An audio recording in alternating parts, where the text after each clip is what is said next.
Hello everyone, welcome to RR blouse design. तो आज हम बहुत ही ज्यादा ट्रेंडिंग और फैशनेबल ब्लाउज के बैक नेक ब्लाउज की डिजाइन की कटिंग और स्टिचिंग सीखने वाले हैं।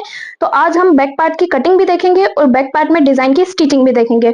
बहुत से लोग ब्लाउज की डिजाइन तो डाल लेते हैं और जो उनकी डिजाइन रहती है वो भी पूरी परफेक्ट बनती है, लेकिन कटिंग अच्छी ना होने की वजह से जो उनकी डिजाइन की फिटिंग है वो बिल्कुल भी अच्छी नहीं आ पाती है। या तो उनका नेक लूज रहता है बॉडी पे जाके, या फिट नहीं बैठ पाता, तो कुछ ना कुछ प्रॉब्लम उन्हें आती है। तो आपको क्या करना है कि बैक पार्ट की कटिंग भी अच्छे से करनी है, तब आप जब ब्लाउज में डिजाइन डालोगे तो वो बॉडी पे जाके बिल्कुल फिट बैठेगी। तो आज जो हम डिजाइन बना रहे हैं वो डीप नेक की है। तो डीप नेक ब्लाउज की डिजाइन जब भी हम बनाते हैं वो बॉडी पे जाके लूज ही रहती है। तो आज हम बैक पार्ट को कट करना देखेंगे कि किस तरह से हम बैक पार्ट को कट करें ताकि जो हमारी डिजाइन है वो बिल्कुल फिनिशिंग के साथ आके बॉडी पे बैठे। साथ ही साथ आपको स्टिचिंग का वीडियो भी पूरा एंड तक देखना है ताकि जो आपके ब्लाउज की डिजाइन है वो बिल्कुल फिनिशिंग के साथ बनके रेडी हो सके। किसी भी ब्लाउज में उसकी फिनिशिंग और फिटिंग बहुत ज्यादा मैटर करती है। तो सबसे पहले हम ब्लाउज की कटिंग देखेंगे ताकि आपकी फिटिंग परफेक्ट आ सके, उसके बाद हम ब्लाउज की स्टिचिंग देखेंगे ताकि आपकी फिनिशिंग अच्छी आ सके। तो सबसे पहले हम अपने बैक पार्ट को कट कर लेंगे। तो बैक पार्ट को कट करने के लिए सबसे पहले हम लंबाई के लिए निशान लगाएंगे। तो हमारे ब्लाउज की जो लंबाई है वो 13.5 इंच है, उसमें हम 1 इंच प्लस करके निशान 14.5 इंच पे लगाएंगे। आपके ब्लाउज की जो भी लेंथ रहेगी उसमें आपको 1 इंच प्लस करके निशान लगा लेना है। इस लाइन को हम स्ट्रेट कर देंगे।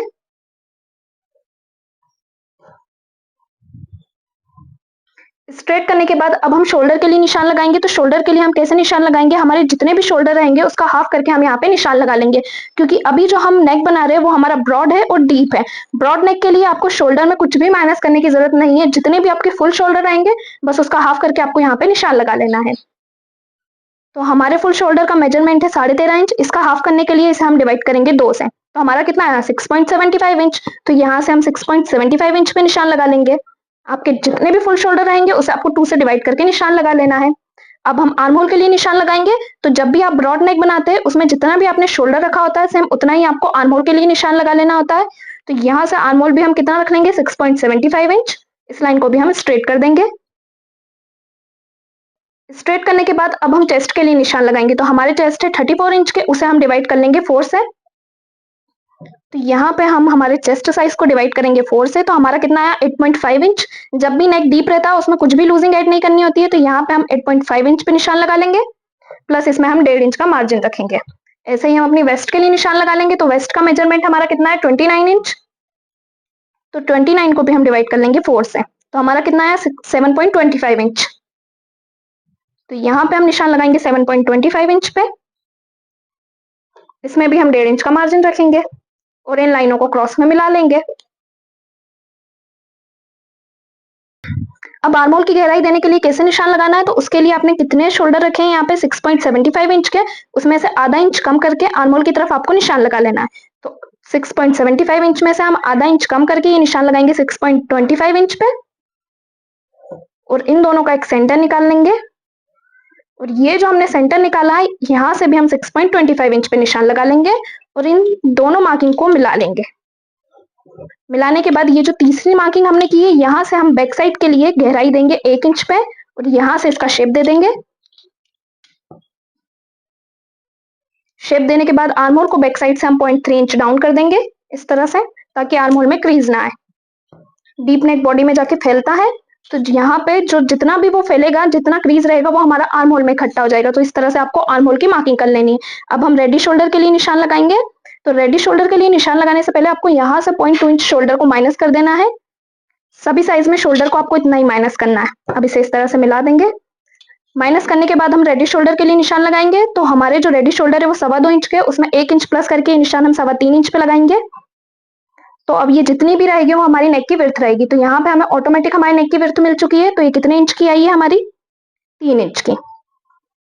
अभी जो हमारा नेक है वो ब्रॉड है, तो ब्रॉड नेक में आपको नेक का जो विड्थ है वो ज्यादा ही लेना है। तो आपको शोल्डर का हाफ करके निशान लगाना है, उसके बाद शोल्डर को माइनस करके रेडी शोल्डर के लिए निशान लगाना है। तो ऑटोमेटिक आपको आपके नेक की विड्थ मिल जाएगी। अब नीचे से हम डिजाइन के लिए निशान लगाएंगे। तो ऐसे डिजाइन डालने के लिए आपको नीचे से कितने इंच पे निशान लगाना है, तो यहाँ से हम 4 इंच पे निशान लगाएंगे और साइड से हम लगाएंगे निशान 5 इंच पे और इस तरह से क्रॉस में मिला लेंगे।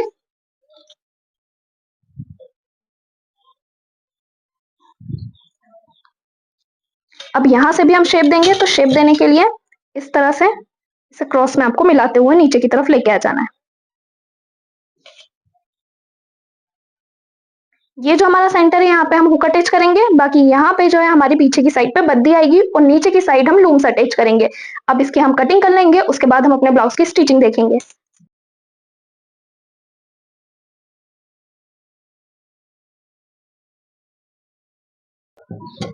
जब भी हम इस तरह के डीप नेक ब्लाउज बनाते हैं तो उसमें जो शोल्डर रहते हैं उसको आपको नेक की तरफ डाउन करना होता है। तो यहाँ से आपको शोल्डर को डाउन कर लेना है 0.3 इंच नेक की तरफ। इससे जो आपके शोल्डर है वो गिरेंगे नहीं, बिल्कुल फिट बैठेंगे।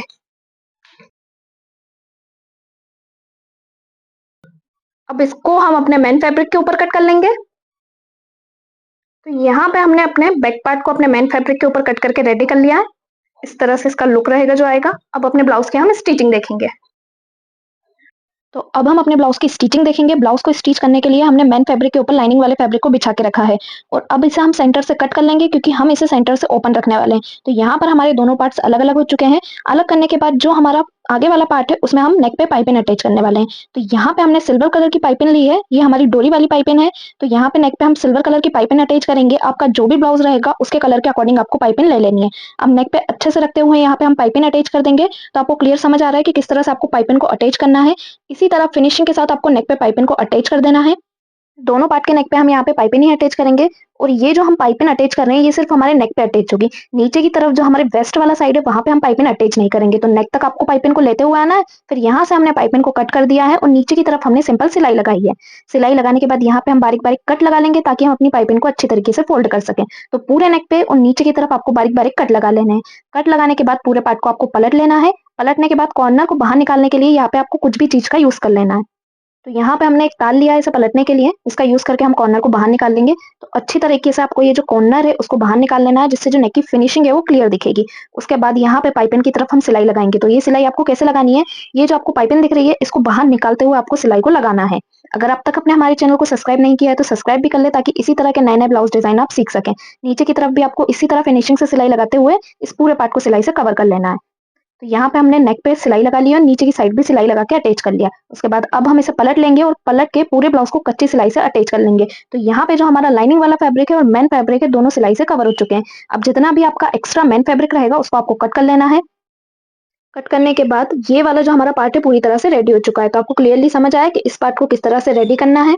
सेम ऐसे ही अब हम हमारा दूसरा वाला पार्ट भी रेडी कर लेंगे। तो यहाँ पे हमने अपने दूसरे वाले पार्ट को ले लिया है, नेक पे अटैच करने के लिए पाइपिंग ले ली है। नीचे की तरफ से हम सिलाई लगाते हुए लाएंगे। तो यहाँ पे नीचे की तरफ से आपको सिलाई लगा लेनी है। फिर नेक पे जब हम सिलाई लगाएंगे तो हम पाइपिंग को इसके बीच में रख लेंगे। बीच में रखते हुए पाइपिंग को इसी तरह फिनिशिंग के साथ आपको लगा देना है नेक पर। और जब भी आप दोनों पार्ट को स्टिच करें तो याद रखें कि दोनों पार्ट को आपको एक दूसरे के अपोजिट रखते हुए स्टिच करना है। तो यहाँ पे हमने नेक पे पाइपिंग लगा ली है। अब इसको पलटने के लिए हम कट लगा लेंगे बारीक बारीक। नीचे की तरफ से भी हम इसमें कट लगा लेंगे। कट लगाने के बाद इसको पलट देंगे और कॉर्नर को निकालने के लिए वापस से हम तार का यूज करेंगे यहाँ पे। तो यहाँ पे हमारा कॉर्नर भी बाहर आ चुका है। अब वापस से फिनिशिंग के साथ हम सिलाई लगाते हुए इस पूरे पार्ट को अटैच कर देंगे। तो जैसा हमने अपने फर्स्ट वाले पार्ट को स्टिच किया था सेम वैसे ही हमारा सेकंड वाला पार्ट भी स्टिच हुआ है। बस जब भी आप इसको स्टिच करें तो ध्यान रहे कि जो इसकी फिनिशिंग है वो बहुत अच्छी आनी चाहिए और ये जो पाइपिंग है इसे आपको बाहर निकालते हुए स्टिच करना है। वापस से हम कच्ची सिलाई लगाते हुए पूरे पार्ट को पैक कर देंगे और जितना भी हमारा मेन फैब्रिक एक्स्ट्रा रहेगा उसको हम कट कर लेंगे। तो यहाँ पे मैं दोनों पार्ट को आपको रख के दिखा देती हूँ। तो कुछ इस तरह से हमारे दोनों पार्ट का लुक आएगा। अब ब्लाउज में हम नीचे की साइड पे लेस अटैच करेंगे। तो यहाँ पे हम इस तरह की लटकन वाली लेस को अटैच करने वाले हैं। तो लेस को अटैच कैसे करना है, इसको आपको सबसे पहले आगे की साइड से फोल्ड करते हुए अटैच करना है। तो यहाँ पे हमने लेस को एक साइड से फोल्ड कर दिया है। अब फोल्ड करते हुए हम इसे अटैच करेंगे। तो जब भी हम इस टाइप की लेस अटैच करते हैं तो बहुत से लोगों को क्या प्रॉब्लम आती है कि जब भी लेस पे मशीन चलती है तो जो नीचे के मोती रहते हैं वो टूट जाते हैं। तो आपको लेस को किस तरह से अटैच करना है, ये जो नीचे के मोती लटके हुए हैं उनको हल्का सा खींचते हुए आपको मशीन को चलाना है। तो आप देख सकते हैं जब हम इसे खींचते हुए मशीन को चलाएंगे तो मशीन कितनी क्लियर चलेगी। तो यहाँ पे इस तरह से अगर आप लेस को लगाते हो तो जो लेस है बिल्कुल फिनिशिंग के साथ यहाँ पे लग जाएगी। तो इस तरह से आपको लेस को अटैच कर लेना है। सेम ऐसे ही दूसरे पार्ट में भी हम लेस को अटैच कर लेंगे। तो यहाँ पे हमारी लेस लग के रेडी हो चुकी है। कुछ इस तरह से ब्लाउज का लुक आएगा। सेम ऐसे ही हम दूसरे पार्ट में भी लेस को अटैच कर लेंगे। तो यहाँ पे हमने दूसरा पार्ट ले लिया है। लेस को रखते हुए हम यहाँ पे मशीन को चलाएंगे।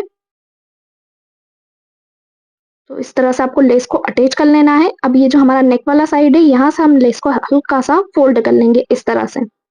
तो अब हमारे दोनों पार्ट में लेस लग के रेडी हो चुकी है। ये हमारा एक पार्ट है और ये दूसरा पार्ट, तो दोनों पार्ट में हमने लेस को लगा लिया है। अब नीचे की साइड पे हम डोरी अटैच करने वाले हैं। यहाँ पे हमारी डोरी आएगी, तो डोरी हम यहाँ पे ले लेंगे। यहाँ पे हमने सिल्वर कलर की डोरी का यूज किया है लटकाने के लिए। अब इस डोरी को कितना लंबा रखना है तो वो मैं आपको बता देती हूँ। यहाँ पे हमने डोरी की जो लंबाई ली है वो 25 इंच लंबी ली है, तो आप भी 25 इंच तक की डोरी ले सकते हैं। इसमें जो लटकन है बिल्कुल परफेक्ट तरह से बन के रेडी होंगे।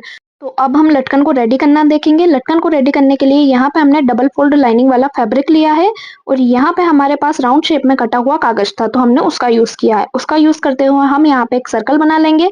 आप चाहे तो किसी भी चीज का यूज करके यहाँ पे सर्कल बना सकते हैं। अब इसको हम इसी शेप में कट कर देंगे। तो इस तरह से आपको इसको राउंड में कट कर लेना है। कट करने के बाद अब हम क्या करेंगे, ये जो हमारा राउंड बन के रेडी हुआ है इसे इक्वली रखते हुए बीच में से कट कर लेंगे। तो इस तरह से हमें 4 टुकड़े मिल चुके हैं हमारे लूम्स रेडी करने के लिए। उसके बाद हम हमारा मेन फैब्रिक लेंगे। मेन फैब्रिक भी हमारा डबल फोल्ड है, अब इसे हम 4 फोल्ड कर लेंगे। तो ये हमारा 4 फोल्ड हो चुका है। इसके ऊपर हम हमारे लाइनिंग वाले फैब्रिक को रखेंगे और इसी शेप में अपने मेन फैब्रिक को भी कट कर लेंगे। इस तरह से आपको 4 फोल्ड करते हुए ही फोल्ड करना है इसको, क्योंकि जो हम टेसल्स रेडी करने वाले हैं वो हमारे ज़्यादा रहेंगे, इसलिए हमने यहाँ पे 4 रेडी किए हैं। अब इस तरह से हम इसको बिछा लेंगे। तो ये हमारे पूरे 4 बन के रेडी हुए हैं। एक डोरी में हमारे 4 टेसल्स आएंगे। इस तरह से लाइनिंग वाले फैब्रिक को इसके ऊपर हम रख देंगे और अब इसे सिलाई से अटैच करना देखेंगे। तो इन तीनों को अभी हम अलग रख रहे हैं, सिर्फ एक को हम अटैच करके बताएंगे। तो यहाँ पे इसको गोलाई में आपको सिलाई से अटैच करना है। ये जिस तरह से मैंने निशान लगाया है सेम इसी तरह से सिलाई को हम लगाएंगे और ऊपर की तरफ पे हमने निशान नहीं लगाया क्योंकि ऊपर की तरफ हम इसे ओपन रखने वाले हैं। नीचे की तरफ से हम कट लगा लेंगे और जो हमने ऊपर की तरफ ओपन रखा है वहां से हम इसे पलट लेंगे। अब पलटने के बाद इसको हम सिलाई से अटैच कर लेंगे। तो पूरे पे आपको सिलाई लगाते हुए इसको अटैच कर लेना है इस तरह से, और जितना भी एक्स्ट्रा फैब्रिक रहेगा उसको आपको कट कर लेना है। कट करने के बाद इसी तरह से हमने हमारे बाकी के जो तीनों पीस थे उसको भी रेडी कर लिया है। तो यहाँ पे हमारे चारों पीस रेडी हो चुके हैं। अब इसे हम डोरी में अटैच करेंगे, तो डोरी को आपको सेंटर में रख लेना है और इस तरह से सिलाई लगा देना है। और सिलाई हम किस तरफ लगाएंगे, जो हमने स्टार्टिंग में ओपन वाला साइड रखा था ना उस तरफ आपको सिलाई लगानी है। तो इस तरह सिलाई लगाते हुए हम एक साइड से इसको अटैच कर लेंगे। तो इस तरह से आपको सिलाई लगा लेनी है। तो यहाँ पे जो हमारा टेसल्स है वो बहुत ही ज़्यादा सुंदर तरीके से बन के रेडी होगा। तो यहाँ पे हमारा सिलाई से कंप्लीट हो चुका है। अब इसे हम पलट लेंगे। आप देख सकते हैं कि कितनी अच्छी गोलाई में बन के यहाँ पे जो हमारा टेसल्स है वो रेडी हुआ है। सेम इसी तरह से बाकी के तीनों टेसल्स हम अटैच कर लेंगे। तो यहाँ पे आपको 3 उंगलियों की दूरी से टेसल्स को अटैच करना है, क्योंकि जो हमारे टेसल्स है वो थोड़े बड़े हैं, इसलिए आपको 3 उंगल की दूरी से यहाँ पे निशान लगा लेना है। उसके बाद ऐसे ही आपको सारे टेसल्स को अटैच करना है। तो यहाँ पे हमने दूसरा वाला टेसल्स भी अटैच कर लिया है। सेम ऐसे ही हम 3 उंगली की दूरी पे निशान लगाते हुए थर्ड वाला टेसल भी अटैच कर लेंगे और सेम ऐसे ही हम हमारा जो चौथा वाला टेसल्स है उसको भी लगा लेंगे। तो यहाँ पे हमारी डोरी के जो सारे टेसल्स है वो बनके रेडी हो जाएंगे। तो हमारे चारों टेसल्स अब बनके रेडी हो चुके हैं। सेम इसी तरह से हम यहाँ पे एक और डोरी रेडी करेंगे, क्योंकि जो डोरी है हम पीछे की तरफ में 2 अटैच करेंगे। तो यहाँ पे हमने दोनों डोरियों को रेडी कर लिया है। अब हम इसे अपने ब्लाउज में अटैच करेंगे। तो वो कैसे अटैच करना है, बहुत से लोग क्या करते हैं डोरी को डायरेक्ट अटैच कर देते हैं, पर यहाँ पे जो हमारी डोरी है वो इस तरह से लंबी रखाते हुए अटैच होगी। आपको डायरेक्ट डोरी को अटैच नहीं करना है, इस तरह से बैक की साइड से आपको डोरी पे सिलाई लगाते हुए लाना है। तो यहाँ पे आपको डोरी को इस तरह से रख लेना है और बैक की साइड से सिलाई लगाते हुए इसको अटैच कर लेना है। तो यहाँ पे जो आपकी बैक की फिटिंग है वो बिल्कुल परफेक्ट आएगी और जब आप डोरी में नोट बांधेंगे तो वो बिल्कुल फिक्स रहेगा आपकी बैक पे। इस तरह से यहाँ पे हम डोरी अटैच कर लेंगे। सेम ऐसे ही हम अपने दूसरे वाले पार्ट में भी डोरी को अटैच कर लेंगे। तो अब यहाँ पे आप डोरी को खींच के देखेंगे तो बिल्कुल कंफर्टेबल रहेगी आपको। अब दूसरे वाले पार्ट में भी हम यहाँ पे डोरी को इसी तरह से अटैच करेंगे। जो पीछे की साइड है वहां से आपको सिलाई लगाते हुए लेके आना है इस तरह से। तो अब हमारे दोनों पार्ट में डोरी लग के रेडी हो चुकी है। अब दोनों पार्ट में हम नोट बांध के भी देख लेंगे। तो यहाँ पे हम अपना दूसरा वाला पार्ट लेंगे और दोनों पार्ट को इस तरह से बिछाते हुए यहाँ पे हम डोरी को बांध के देखेंगे। तो अब जब ये बैक पे जाके बैठेगा तो ये बिल्कुल भी लूज नहीं रहेगा और जो फिटिंग है वो बिल्कुल परफेक्ट आएगी। अब ये जो हमारा बीच का सेंटर है यहाँ पे हम मोती अटैच करने वाले हैं। आप चाहे तो यहाँ पे हुक भी अटैच कर सकते हैं। हमने यहाँ पे मोती लिया है क्योंकि हम फ्रंट में हुकाई की पट्टी रखने वाले हैं। तो यहाँ पे हम मोती को सुई धागे से अटैच कर लेंगे। आप चाहे तो यहाँ पे बटन या फैब्रिक से बनी हुई बटन का भी यूज कर सकते हैं। हमने यहाँ पे मोती का यूज किया है, तो सुई धागे की हेल्प से हम यहाँ पे मोती अटैच कर लेंगे। अब आप जब भी इस तरह की डिज़ाइन बनाएँगे और इस तरह से कटिंग करते हुए डिज़ाइन की स्टिचिंग करेंगे, तो जो आपकी फिटिंग है वो पूरी तरह से परफेक्ट आएगी। डिज़ाइन के जो लूज़ रहने का इश्यू होता है आपको वो नहीं होगा और जो फिटिंग रहेगी वो भी बिल्कुल परफेक्ट आएगी। अब जब आपका जो भी साइज़ रहेगा उसके अकॉर्डिंग आप फिटिंग डालेंगे, तो यहाँ पे आपको आधे इंच कम करते हुए फिटिंग को डालना है, ताकि जो आपका बैक का डिज़ाइन है वो बिल्कुल फिट आके बैठेगा। अब यहाँ पे हमारा जो डिज़ाइन है वो पूरी तरह से कंप्लीट हो चुका है। अगर आपको हमारा बनाया हुआ डिज़ाइन पसंद आया हो तो वीडियो को लाइक और चैनल को सब्सक्राइब ज़रूर करें। Thanks for watching.